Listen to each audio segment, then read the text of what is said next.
Cooperative Governance Minister Thabiso says he'll announce a decision next week with the Finance Minister about the future of the Ditsobotla Municipality in Northwest. That's after the DA seemed to suggest Thabiso may have already decided to take Ditsobotla under administration.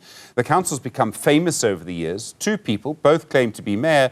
They're both from the ANC, which has not been able to resolve the problem. As a result, people are living without proper services. They often don't have water or refuse removal in their neighborhoods. Thabiso Ndebele is the Managing Director of Ntiyiso Consulting. Thabiso, good afternoon to you. I really appreciate you coming in. Thank you.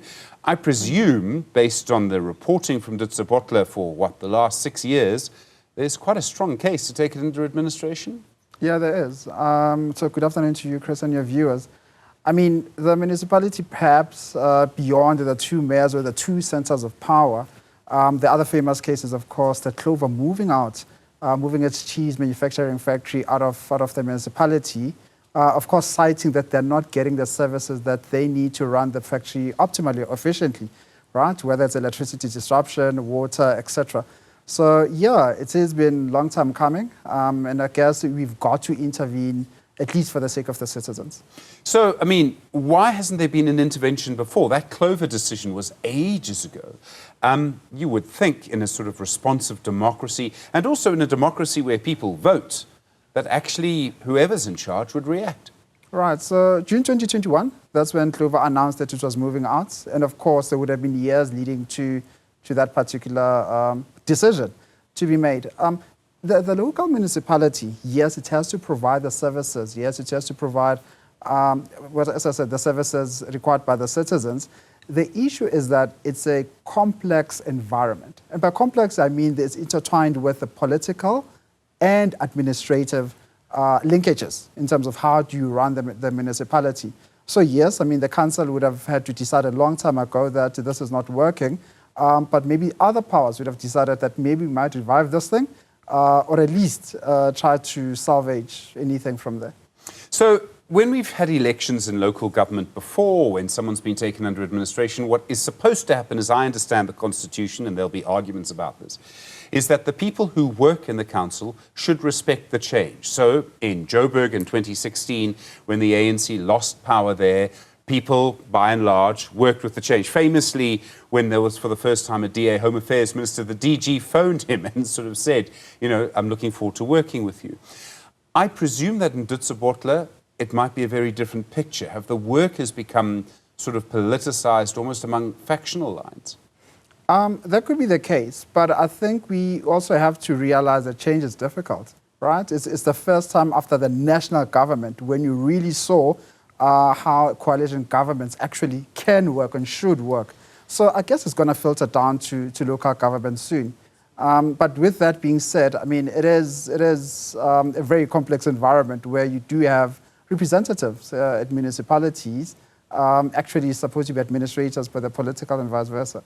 So with that being said, you would get into some conflict in terms of your role in actually in this huge conundrum.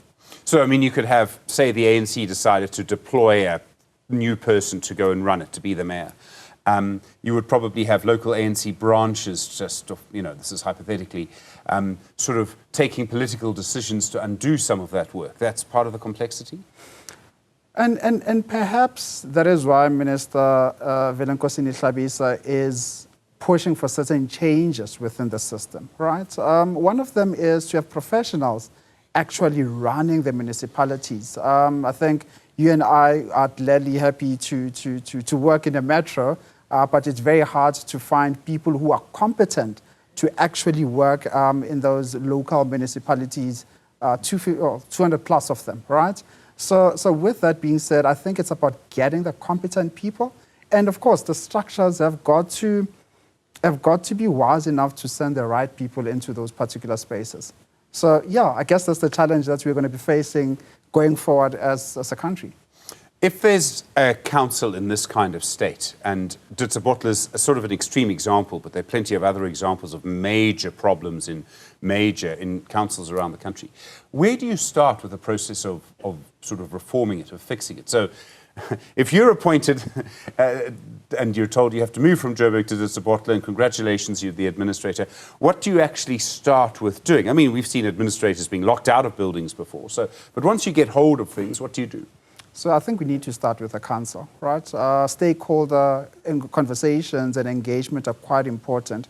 If they were able to do that, you wouldn't have these two centers of power. Not saying it's easy, but that's where you start, because everything else that administration works on, it has to be approved by the council.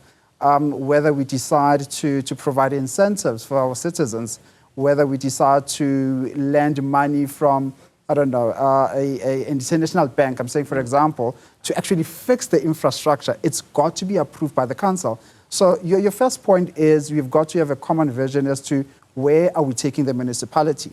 Then the second part is the administration. Of course, you've got workers who've got to deliver, and this is where performance management comes in. This is where processes come in. This is where policies comes in.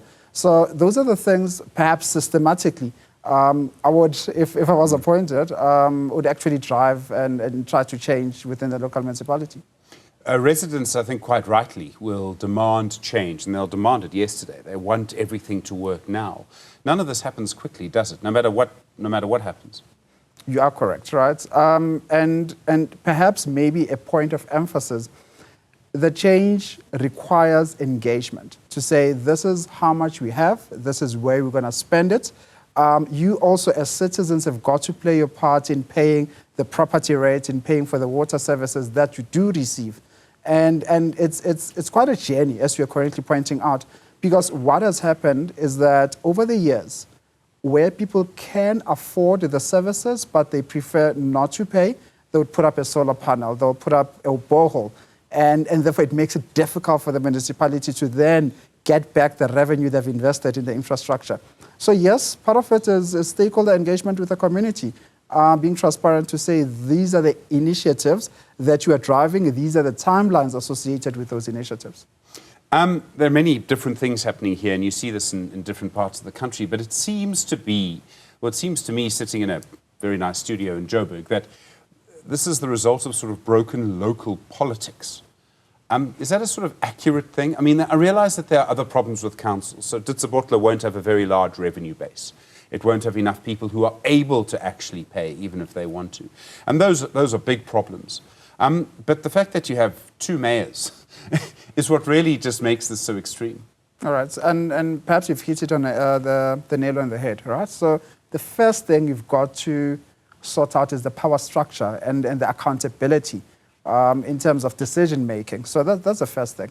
I think the second one, Steve, as I think about it, it's multifaceted. If you're not able to get the revenue that you want, you're not able to provide services, and it becomes a spiral where you don't even have money to provide chemicals to clean the water, etc.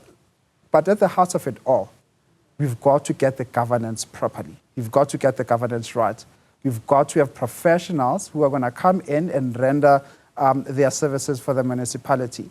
You've got to have that fiscal discipline. And by that I mean we don't let things spiral out of control. So one example is that if I owe a municipality, right, so there's got to be credit control actions I need to implement as the municipality. I cannot, over 10 years, start with that process because it becomes very difficult to actually recover the funds that you have spent. And hence, the municipalities are owing the likes of ESCOM, the water boards, etc.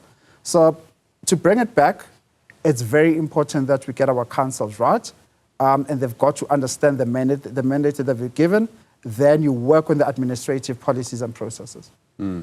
Are you worried, as things sort of change in our country, that we might start to see a lot more Ditsobotlas, that we're actually going to have more, often rural, smaller councils in a similar kind of problem? We might have more municipalities getting into that particular stage. But as we said, as we have maybe highlighted before, it's a complex environment where the voters can actually talk through their voices, right, through their votes. So it's not as static as you would think it's going to be. But perhaps more importantly, I think it is the reform that the minister is driving through the local white paper, the white paper on local government, to say these are the imperatives that we need to have, and we need to intervene early. So yes, there is a concern, but I do think we are at the stage where we're able to resuscitate some of these municipalities. People talk, and certainly some people in government talk a lot about the district development model. The idea, as I understand it, is that councils would work together on certain common problems, and these would be councils sort of all in the same area. And I wonder if that conversation could lead to another conversation is, well, let's reduce the number of councils that we have. We have 283. The whole idea of spheres of government, where national government can't just sort of, is not above local government, but is actually supposed to be equal to local government, hasn't worked. Let's just change the whole system. Now, in South Africa, we like to change the law a lot. It doesn't always solve our problem. Is there scope for that kind of debate to reduce the number of councils that we have? I think that's part of the discussions currently taking place around the local white papers. But grouping together municipalities that are not making enough money is not going to solve the problem, right? So now we need to think of a different financial model as to how do we do this, complemented by proper processes. So a good example of that is if we have a number of citizens who are indigent, but we do not manage that indigent program properly, we're not going to get our share from National Treasury as part of the equitable share, and yet that grandmother who doesn't know won't pay her share towards the property rates, etc. So yes, we can amalgamate, because this has been a conversation to say how do we manage 257 plus municipalities, but we've got to complement it, as I said, with greater stakeholder engagement as well as a review as to how these municipalities are funded. Thabiso, Ndebele, thanks very much indeed for coming in. I really do appreciate it. The Managing Director of Ntiyiso Consulting.